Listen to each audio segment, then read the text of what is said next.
Everyone, this is Stephanie Villard. I'm the CEO and producing artistic director at American Stage. Thank you so much for joining me for Creative Conversations, whether you're joining us via Zoom, via our YouTube channel, or via our podcast. We're finding all sorts of creative ways to stay connected with our community during this unusual time. And looking for topics that are really relevant to our art form, to our community, to our industry, to American Stage, to keep you in the conversation as we continue to evolve. And tonight, I'm really excited to present the next generation, shaping the future of live theater with our guests, the American Stage Apprentice cohort. And before I bring them on, I want to share a little something that they've created as they prepare to present to the community an original devised piece that will be featuring at American Stage in the coming weeks.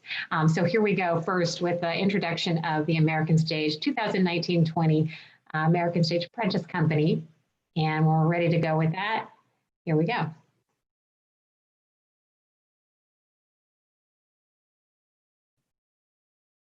So I wish I could sum up the best part of the apprenticeship into just one thing, but I actually have two things that have been so amazing during this apprenticeship. So the first is definitely the friendships that I've made with my fellow apprenti. They're definitely a group of people that I can see being lifelong friends, and that's very exciting, and I'm very honored to have a group of people that mean so much to me throughout this time. And then the second would probably be being the directing apprentice for Skeleton Crew, which was directed by L. Peter Callender. He made the experience just so rewarding, and I learned so much from him and from the other actors of the show, and it was just a very wonderful experience. The Sewer Matinees for Silent Sky and Skeleton Crew. Not only has Skeleton Crew been one of my personal favorite plays, but to the opportunity to bring it into schools and young people and share all this information with them and get them to make a valuable connection in a way that I never had when I was in school was really amazing. And then to see them connect with the play when they came to the theater and then ask questions, it was just amazing to see that that spark of theater love in students. getting to work with and learn from other artists in the field, whether it was learning how to operate the lighter soundboard, or building frames for the set, or learning some cool ninja moves for our stage combat.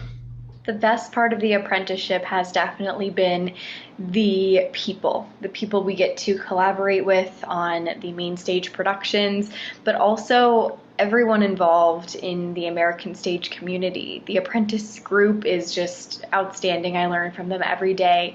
And everyone else that brings this organization to life, I've just had a joy to work with them all year. The mentorship and the camaraderie that I've experienced from the very first day I got to American Stage. I've transitioned from being a very unsure college student to becoming a capable professional in my field. And that's all due to the support and the encouragement and the overwhelming patience of the American Stage staff. And also the fact that I have had the opportunity to become such good friends with the other apprentices in the program. I've grown exponentially over the past year, and that's all due to the apprenticeship at American Stage. Please make sure you stay tuned for the next generation's device piece, which they're going to talk about a little bit tonight. But quickly, before I bring them on, the American Stage Apprenticeship Program started, we started the apprenticeship program about 4 years ago as a way to bridge the gap between education experience and the professional world of having a career in live theater. And young people come to us having finished their undergraduate work. They've already dedicated their study, their time. They're seriously committed to a career in live theater, but have not yet ventured out into the professional world. And they apply to American Stage, the apprenticeship program, and they spend an entire year really immersed in the workings of a professional theater company. They learn so many different things that they otherwise wouldn't have the chance to learn over the course of their kind of professional development years. So the goal at American Stage is to really make them a part of the community within our company, but also within the community of Tampa Bay, and to make sure that they leave their year with American Stage more confident, with more clarity on what their next steps are, and really prepared to make an impact in our industry. This is our way of ensuring the future of this art form. This year's apprenticeship company has had a unique experience. This is our fourth company, our fourth year working with young people in this capacity. And this is the year of the pandemic. This is the year when live programming closed down a little more than halfway through the year for these apprentices, and what was to be their experience doing 3 more main stage productions and American Stage in the Park. And I wanted to bring them on tonight so you can get a chance to get to know them and how they're responding to not only the apprenticeship program in general, but to what's going on in our industry and what their vision is for the future of live theater. So please join me in welcoming the 2019-20 American Stage Apprentice Company. Here they come. Hey, everybody. Hello. So these are four Hi, everybody. So Sky and Alyssa and Kiana and Lyle are here with us, and John couldn't be with us tonight. You saw John in the video there. He's very much a part of this apprentice family here, so we'll be hearing some more from comments that he's left for us to hear.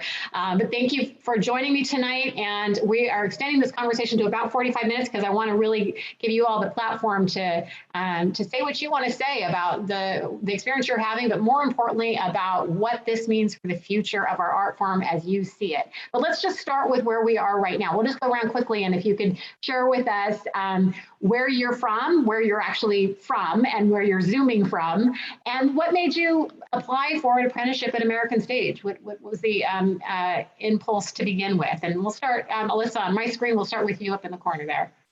Okay, great. I'm from Colorado Springs, and I'm in Colorado Springs currently, so that's where I'm Zooming from. And I applied to the American Stage Apprenticeship Program, particularly because I have a performance degree in musical theater, but I learned that I have such a passion for arts administration, and there's not a lot of apprenticeships for arts administration out there. So when I found the American Stage Apprenticeship and that they were willing to dedicate their time to teach someone about arts administration and give them a comprehensive education of how a nonprofit theater runs. That was really exciting to me, and I wanted to be a part of that. Awesome. Thank you, Alyssa. How about you, Sky?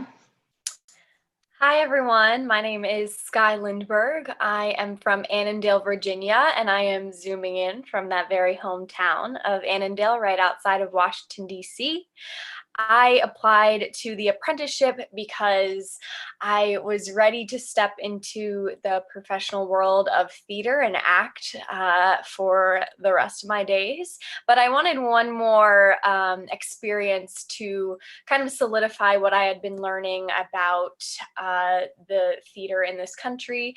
And American Stage offers an acting and production apprenticeship, which is also kind of hard to come by. So I felt immediately connected to the program and to the people I interviewed with.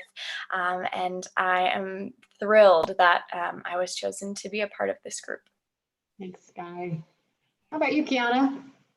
Hi, everyone. I'm Kiana Jackson. I'm from Fort Myers, Florida, and that is where I am zooming from. I'm another one of the acting and production apprentices, and I graduated in May of 2019, and so I knew that I wanted to do something within theater, whether it be performing, whether it be just working just in the theater industry. And I knew I also wanted to stay in the Central Florida area just because I really like the area.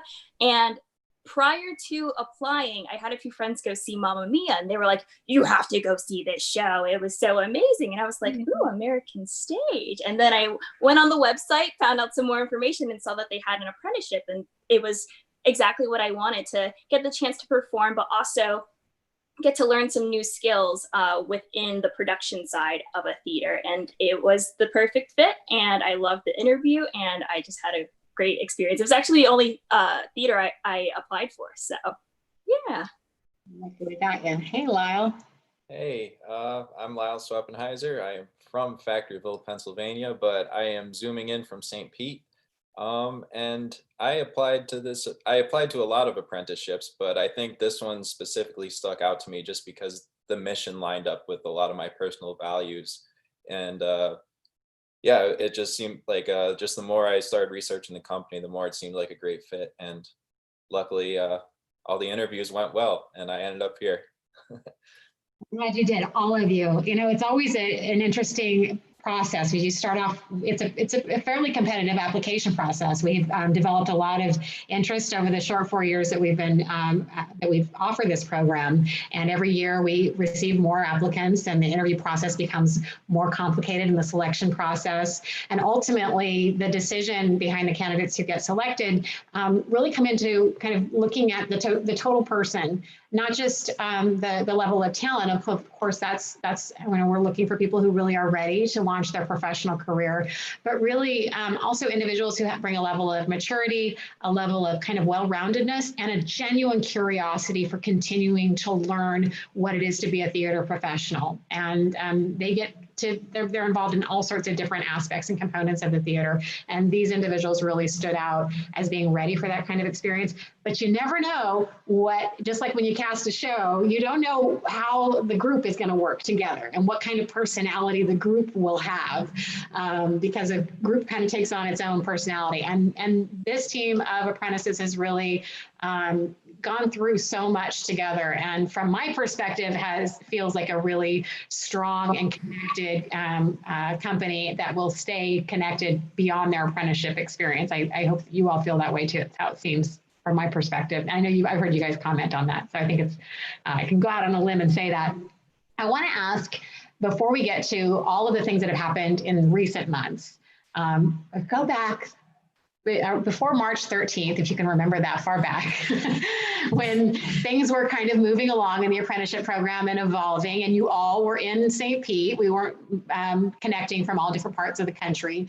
What at that point, prior to all the change that happened, talk a little bit about what you had learned about yourself up to that point as part of your experience within the apprenticeship program. And we'll go backwards this time. Lyle, we'll start with you.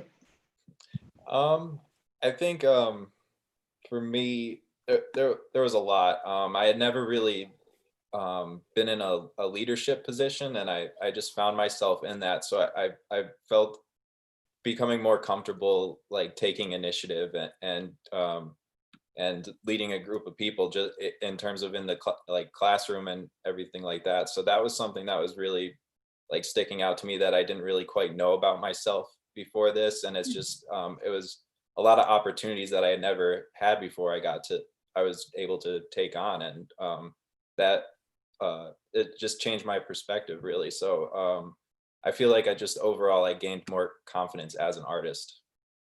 Confidence, and you say that just you're starting to see yourself as a leader within the area of arts education specifically. Mm-hmm. You kind of started to take that mantle up pretty quickly within your time with us, and grew really quickly in that capacity. I'm glad to hear that.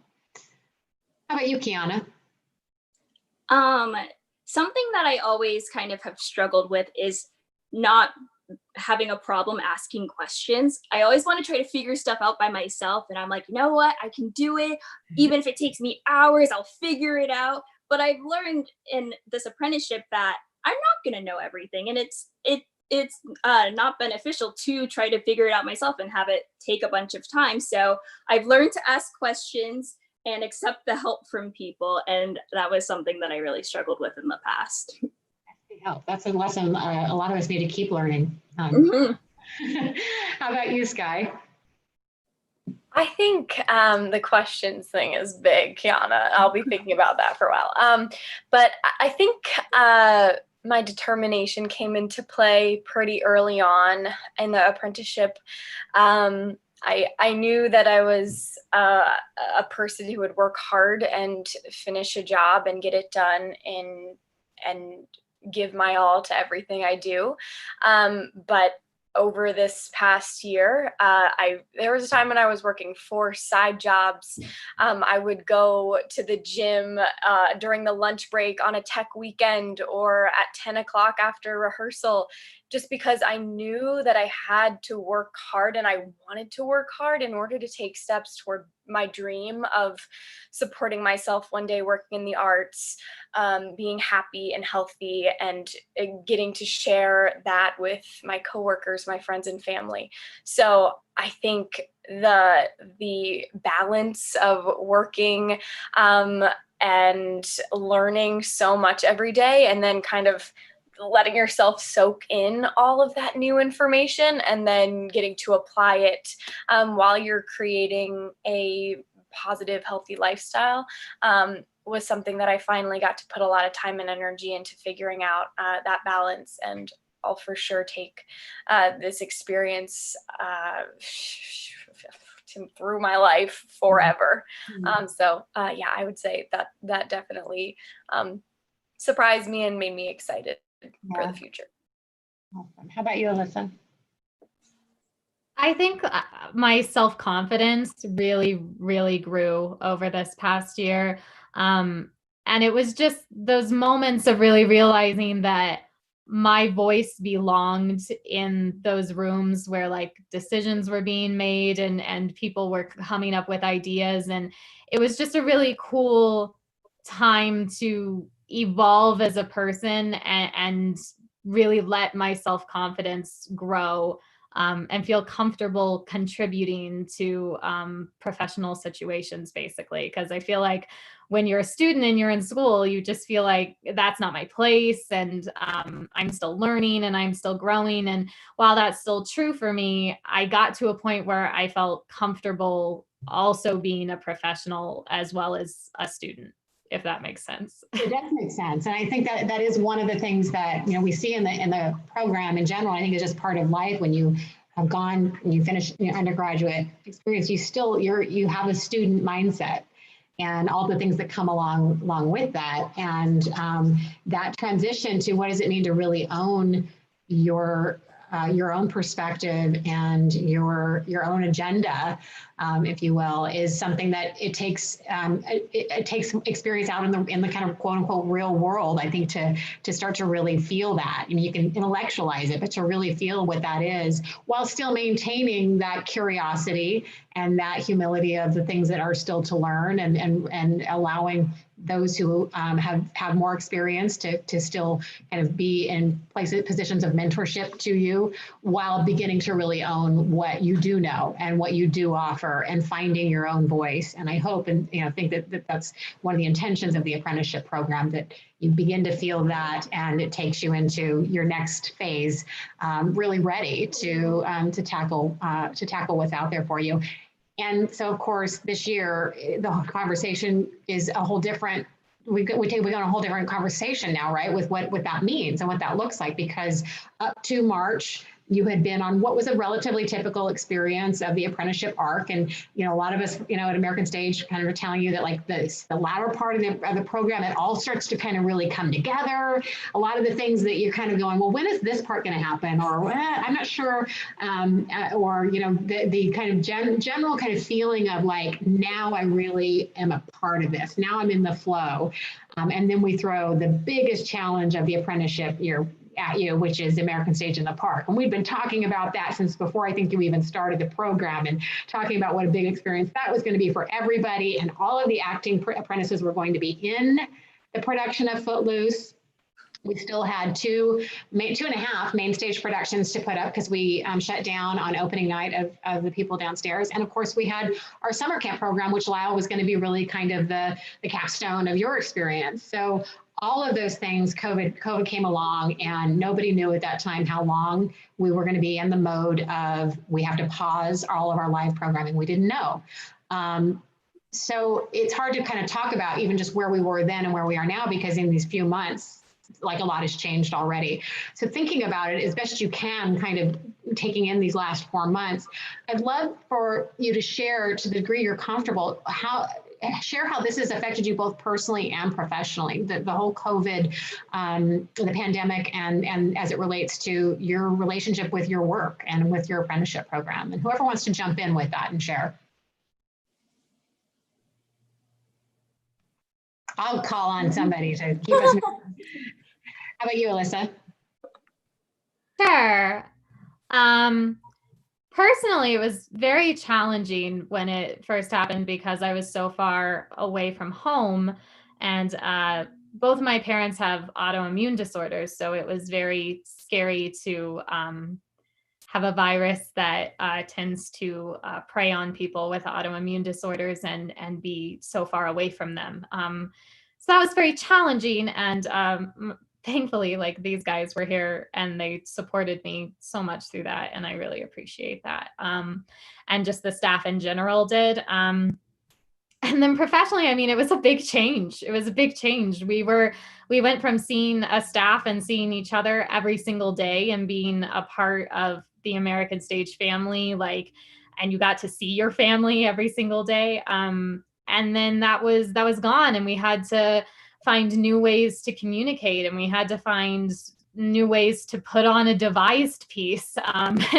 And it was just a very different. And I mean, and at the same time, I was starting to try to find my next job after that, and going through an interview process where nobody is sure of what next year is going to look like in theater is very challenging. It was just a very challenging circumstance in general. But I mean, I feel like my mentors here and my whole cohort really made the best of it. And throughout all of that, made sure that we learned things from this experience. I mean, I learned things about leadership, and I learned things about development, and I just learned things I would never get the opportunity to without a pandemic. And I know I'm not necessarily like, wow, it's so amazing that we had a pandemic, but at the same time, I learned a lot from it. And I learned about how a leadership staff deals with crisis. And I mean, that's, you can't put a price tag on how valuable that is for a young leader to see. So very different experience, but still very grateful for every moment of it. Relationships with one another changed. I mean, we were in some ways more apart, but then we also there was this interesting okay, we're all in this together. And we still, we do these Tuesday morning all staff, and we didn't have all staff meetings every single week before. We had them about once a month. So every week we do it. So in some ways, we're all coming together more often, and yet we're more removed, but we're all in this unknown territory. So there's this interesting equalizing experience too, because as I've been sharing with you all, and I know the other leadership at American Stage are admitting that we're figuring it out as we go. We don't have all the answers here. And I'll tell you, that's been one of the things that I have felt, as we get ready to think about your final weeks here for each of you, that gosh, we didn't have the time to impart all the things because the pandemic took over. But of course, the relationship between American Stage and the Apprentices doesn't end with the apprenticeship program. But I think you're right, and I'm glad to hear that, Alyssa. There are other things that were to be gleaned and learned because of it. I am curious from our acting apprentices if what you've seen happen and the impact specifically on performers in this industry during this pandemic, how that's landing on you and how that's impacting the way you're feeling about your chosen career path. Kiana, are you comfortable sharing that? Yeah, for sure. It's definitely, it's strange because now people are trying to find this new medium of doing live performances virtually. So it's this weird combo of doing live theater, but also having components of film and television acting, essentially. So it's hard to find that balance between the two. Before I started doing stage performing, I was practicing in film and television. So I've kind of bookended it almost, because I did theater for so long, and now I'm getting back into the roots of doing film and television again. But at the same time, it's strange to think that there still might be a few more months, maybe even another year, until theaters are able to open again. And having that be the career that I wanted to pursue, it's made me just think about what the next step is in regards to, do I just take a break from acting for a little bit and just focus on just honing my skills again with just taking classes and whatnot, or do I find other interests? And actually, during this transition from being an acting and production apprentice on site to virtual, we've kind of shifted gears into doing content creation and whatnot. So I've kind of found an interest and a love for that as well. So it's just kind of taking a step back, thinking about what's going to happen 2 years from now, 5 years from now, and where do I want to be? Yeah, it's interesting. Performers are having to also become writers and producers in a way, because when you're doing a Zoom performance, you become your own lighting designer and set designer and all of those things. So it's an interesting time for a performer. How about you, Sky? I mean, I agree. It's just an insane time to be in this industry. I think a lot of things. I think a lot of sad things, like I miss it, and that I wish that we all could be doing what we were put on this earth to do, and the things that make us happy and fill us up. And so that's sad to think about, but I also think it's shown me that artists will always persevere and do what they have to tell the stories that they're meant to tell, and to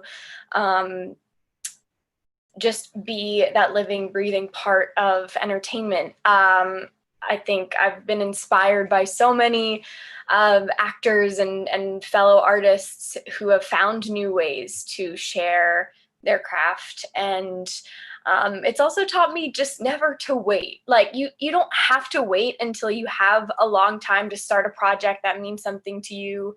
Or, you know, I feel like in our busy lives, we're always making excuses why, you know, we should put off that project or writing that play we always had that idea about.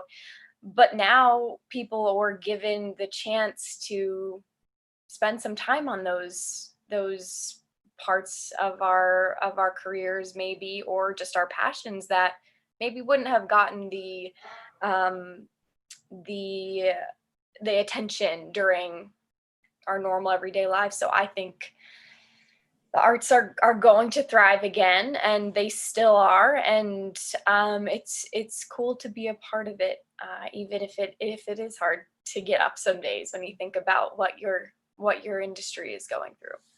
What it's going through and the unknown that's still in front of us. But I think that point about time and what are you, kind of what are you waiting for question, that's a great takeaway from this.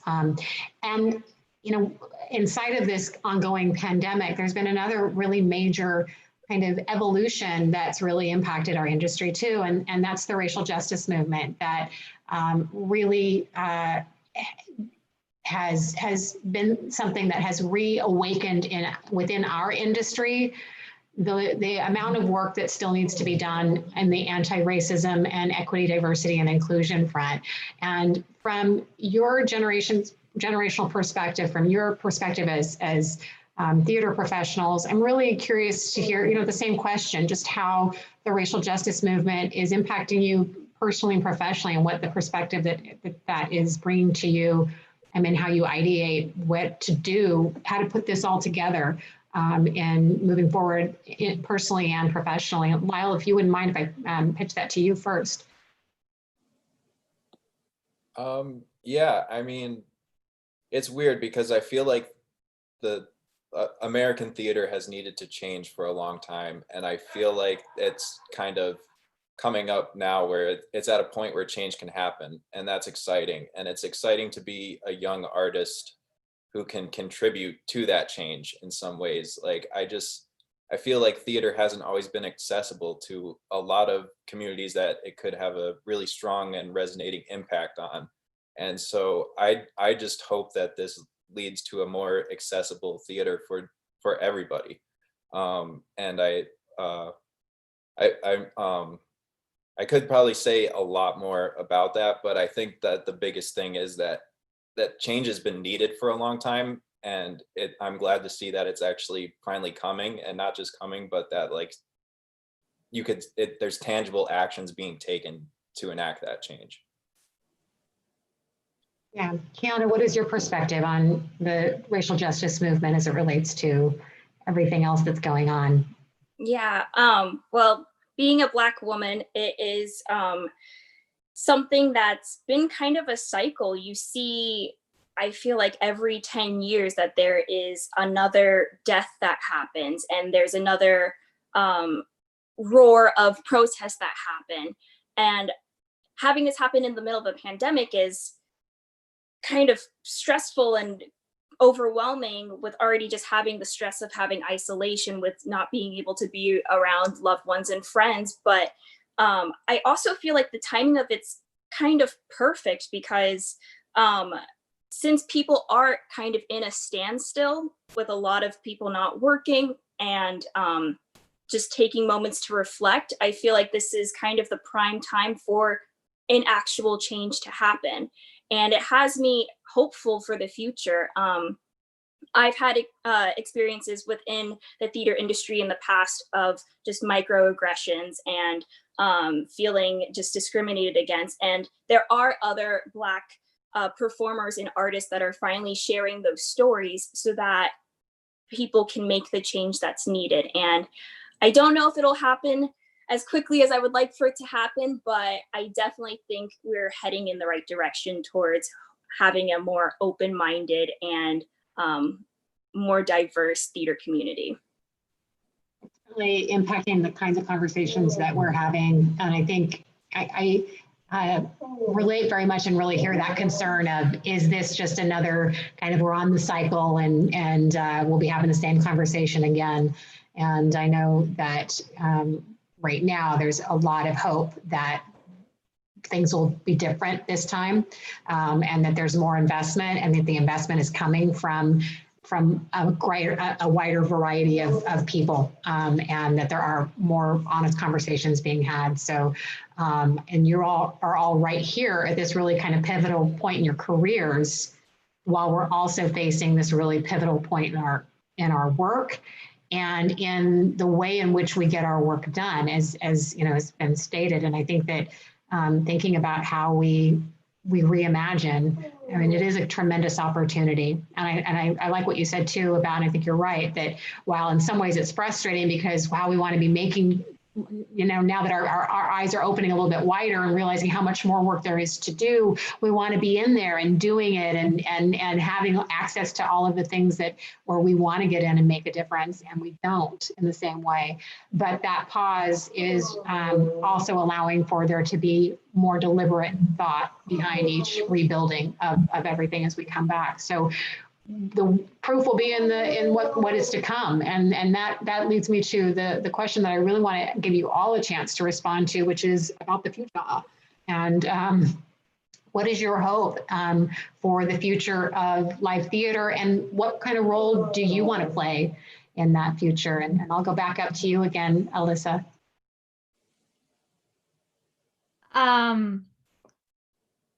It's a big question. My dream has always been to open a pay what you can theater.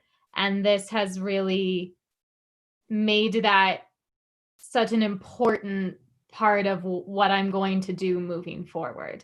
Because kind of like what Sky was saying, it made me take that moment and pause and say, well, why am I waiting, and why am I saying like this is a nice thought 30 years down the line, when I know that people need this, and I want to be a part of the movement of making theater accessible to everyone. And I believe that starts with our audiences, honestly. Like, it's wonderful for us to have equity and diversity on stage, and I believe in that fully. But I believe that if we can't have equity and diversity in our audiences, then we've lost a bit of the point in that.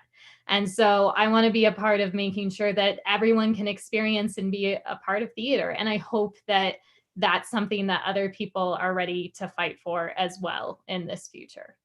And as I've said to you, Alyssa, I'm so grateful to you and the perspective that you bring, in particular as you continue down a path of arts leadership and development, because that perspective is so important in that part of what we do. It's directly tied to getting the support for and generating the audiences, and is directly kind of connected to increasing our diversity and accessibility across the board. So thank you for committing your career to that work. It's really important. How about you, Sky? Here's the remarkable thing about this life that we're living. Nobody has the same story. Nobody has the same experience. We can share experiences. We can share parts of our lives and communities that we all move through. But how exciting it is that there is a world out there full of stories that can be told, experiences to be had. And going a little bit back into our most recent question about the racial justice movement, the learning just never stops. And that's something that I have been reminded of in the past few months, that the learning never stops in any part of our life, but especially when it comes to the history of our country, of artists, of humans. And we can keep learning and keep sharing experiences and stories. And I want to be a part of the people that help make that happen and tell stories for voices that have been silent, and help highlight the incredible human experience. And that, I mean, even just the people on the Zoom call, Alyssa's passion and drive in this new next chapter of her life and what she'll work on for years to come. And similarly, Kiana and Lyle's next step. I just want to be there to be a supporter for everyone that I come into contact with and beyond. And that is my biggest dream. Thank you, Sky. Did you want to share with us, John sent some thoughts on the same front too. Yeah, I would love to hear, since he really wanted to be here with us tonight. And I know he's got some things to add to the conversation on this front. Yes, and I obviously we missed him here.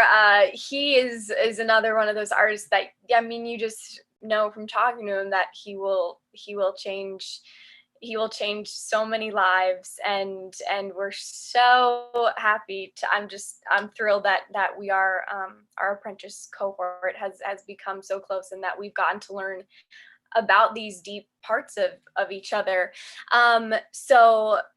She shared a little bit about one of his goals. He says, "My goal on stage is visibility. The Latinx community makes up between 16 and 18% of the national population, however, accounts for nearly 25% of the movie-going population too. We are vastly underrepresented. My goal is to inspire more Latinx performers to be on stage, but also one day use my platform to bring more Latinx writers, directors, designers, and producers into the mix. That way, visibility can make way for equity, diversity, and inclusion for Latinx and all Black, Indigenous people of color theater artists." And that is just, I'm sure, a part of his goal. And I literally saw everyone light up, because we just can hear John and his passion coming through. And I don't think any of us have any doubt that he will make these changes in our world. And John is one of those collaborators who approaches things with his arms wide open, and I can't think of anybody better suited to really advocate for greater inclusivity in a way that just that feels really right and natural. And of course, this is the direction that we need to go. How about you, Kiana? Kind of similarly to what John was saying about visibility, I would love to perform, but I've also realized there's so many other ways to share stories, share different experiences that I've experienced, that other people have experienced. And it doesn't have to just be through performing. I can help with that with writing. I can help with that with directing, which I've gotten the chance to kind of experience a little bit within the apprenticeship. And when I was younger, I watched That's So Raven, and that was the show that made me want to be an actress, because I saw a Black woman on Disney Channel and I was like, you know what? She can do it. I want to do that. And so I want to have someone 7 or 8 years old have the same exact reaction if they see me performing in something or just working on something within the theater field. So. That is awesome. And you just kind of uncovered one of my secret agendas behind the apprenticeship program, which is to get the apprentices to, by the time they leave, to think of themselves as more than an actor or an educator or an administrator, but really a theater maker, and to have the confidence to start really thinking of yourselves as being decision makers and being able to impact the way in which theater gets made. So nothing excites me more than to hear you talk about that, Kiana. How about you, Lyle? Yeah, to kind of jump off of that, theater is in a point now where it has to change the way that it gets made. I mean, and it's being viewed in a totally different way now, but also like Hamilton just released on Disney Plus, and all of a sudden a show that you could only see live was experienced by people streaming. So it's like, it's going to have to change to still be exciting to the general public. And I just think it's at this really interesting point where right now a lot of theater artists have to blend like filmmaking techniques and all these different things. So I'm really excited to see what all these new skills that are picked up, what they lead to when theater actually is back in the way that we knew it. But the way that we knew it is not going to come back anytime soon. So it's like this really weird, interesting thing where I'm just excited to see like a blending of it, and hopefully the perception around it changes, because people have the tendency to see like one bad play and then write it off forever and then never go back. But they don't do that with movies. But now if theater is adapting more and blending like filmmaking, then maybe it kind of changes the perception of it. So that that's exciting to me. Yeah, that is exciting. And I think, I think we all agree that live performance is always going to be central to this art form and bringing people together in a space. So when we look at the continued innovation and changing and evolution, like you're talking about, Lyle, the conversations I've been hearing and that you've all been a part of, it's really about yes and.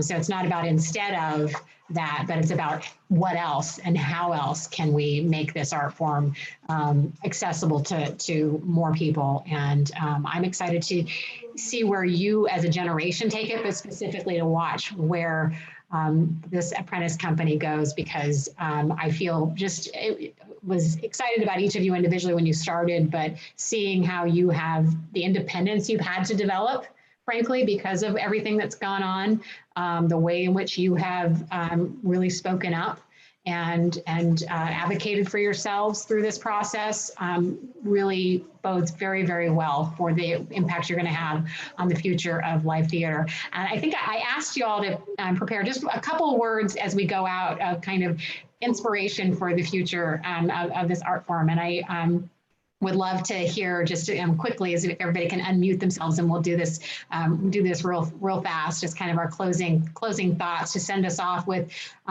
give us some hope and inspiration for the future of our art form. And we'll go backwards this time, starting with you, Lyle. Anything? Yeah, I think that when you see our devised piece, you are going to feel the heart and soul of all of us as artists in it. And so that's really exciting that we have found a way to put our heart and soul into a story that we're going to share with the public. And just real quick, Lyle, say a little bit more about that, and then I'm going to go run to the rest for our final words. Yeah, so our devised piece, it's called 5 Times Around. It's 5 stories told by 5 friends over 5 days, and it's an escape, but it also tries to capture a little bit of what day-to-day life during this time is like, and why storytelling is important, and why it can be such a powerful escape. So look for that to be released in about another week and a half, coming soon. So we're really looking forward to seeing that work that typically would be performed live on the stage, but you all pivoted and created something new and innovative and directly from your voices. So Kiana, take us out with a couple of words. Yeah, actually, you said one of the words I was going to say, innovative. And another word that I would choose would be open. Oh, I like that. Thank you. Alyssa. Mine is, it's a quote.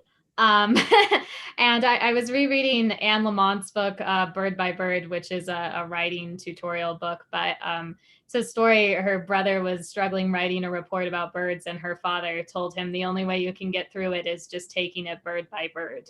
And that's what I would tell everybody to do right now, is just take it bird by bird, and we're going to get to a good place together. I love that. Thank you, Sky. I love that. One of my words was also innovation. So I think that shows that we're kind of on the same wavelength in understanding that we are at a moment where we can innovate, we can try new things and fail and succeed. And my other word was inclusion. Yeah, thank you. Thank you all so much. And the last thing I want to say is just how grateful I am for not just what you've done in your time with American Stage, but for your commitment and for what I know you're going to contribute going forward, whether the path stays in the realm of live theater or whether your paths take you in different directions. The compassion, the collaboration, the empathy, and the real thought that you put behind what you do, the intention that you bring, if you deliver that in whatever path you end up on, you're going to make a tremendous impact in this world. And we need you, and we need your voice. And I hope you stay connected with the generation above you and the generation behind you, because we all need to continue to link arms, to learn from each other, to keep the thread of history going. So we learn and we remember from past mistakes and opportunities, and we pass those lessons along to future generations. So thank you all so much. You are a part of the American Stage family now and for always. And I look forward to seeing the amazing things that you do in the future. And everybody out there, please join to see the devised work of this amazing, talented group of people coming soon. Have a great night, everybody. Thanks so much.